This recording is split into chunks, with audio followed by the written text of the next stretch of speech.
March is MS or Multiple Sclerosis Awareness Month. It's often called an invisible disease. MS is a disease of the central nervous system that disrupts communication between the brain and other parts of the body. And joining us today is Dr. Shah, specializing in patients with MS and other related disorders of the nervous system. First of all, thank you for being here. Absolutely. And to get started, kind of tell us about the symptoms of MS. What does this disease look like when it's realized? Absolutely. So MS is an autoimmune disease, which means the immune system is affecting parts of the central nervous system, so the brain and spine. So the immune system gets confused, and instead of attacking infections like it normally should, it starts attacking one's own body.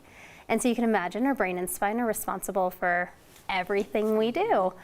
So MS symptoms can vary quite a bit. So it can vary from difficulty with vision, so double vision, loss of vision, and cause weakness, numbness, tingling, difficulty walking.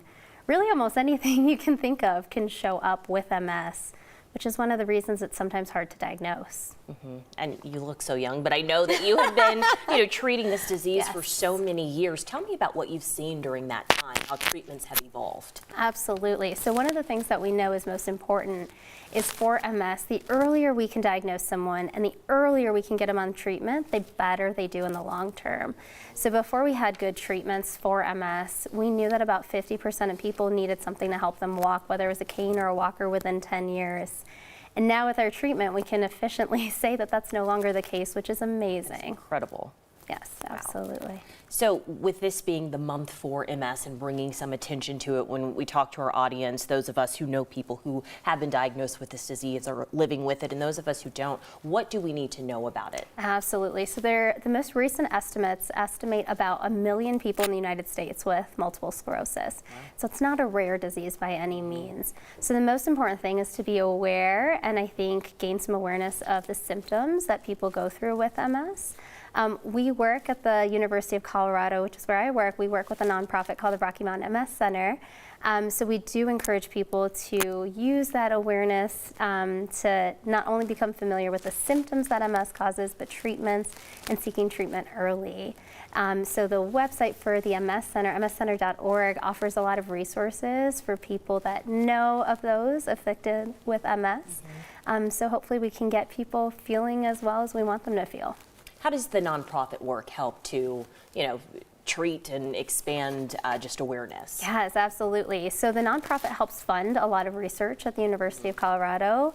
The MS department within the University of Colorado is actually the largest research department in the Department of Neurology, which is incredible.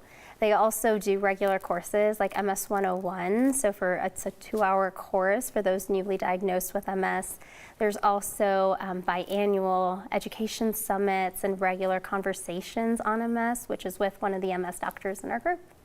What incredible resources to be able to have at our fingertips in the state of Colorado, with we know thousands being afflicted, in our state. Absolutely, absolutely. And I think one of the most important things is because MS causes such a variety of symptoms, often with months or years in between episodes, it is important to be aware of it and seek out attention from your doctor if you feel like you're experiencing any of these symptoms. We know in particular it takes women much longer to get diagnosed than men.